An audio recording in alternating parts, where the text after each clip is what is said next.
আসসালামু আলাইকুম রহমতুল্লাহ।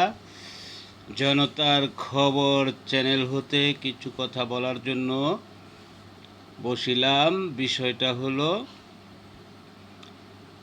জামাত 11 দলীয় জোট তৈরি করে নির্বাচনে গিয়েছিল, কিন্তু জামাতের খেলা বাকি দলগুলি বুঝতেই পারে নাই।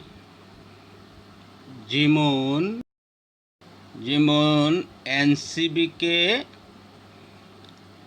6টা সিট পাশ করাই আনছে জামাতের স্বার্থেই, অর্থাৎ এনসিবি নামক দলটা হইল জামাতের প্রক্সি বাহিনী।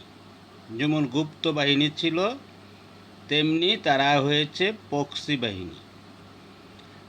আর এলডিবির কিনু প্রার্থীকে পাশ করায় আনে নাই, কিন্তু সিট দিয়ে দিয়েছিল 10-12টা। ওদিক দিয়া মামুনুল হককেও পাশ করায় আনে নাই, কারণ তাদের তো মতাদর্শ না তারা। আবার আছে এবি পার্টি, তাদেরকেও পাশ করায় আনে নাই, কিন্তু এনসিবির 6টি সিট পাশ করায় আনছে তাদের মতাদর্শের দিকে। বাকিটি তাদের মতাদর্শ না বিদায় তারা পাশ করানোর জন্য গুরুত্ব দেয় নাই। এই হলো জামাতের খেলা।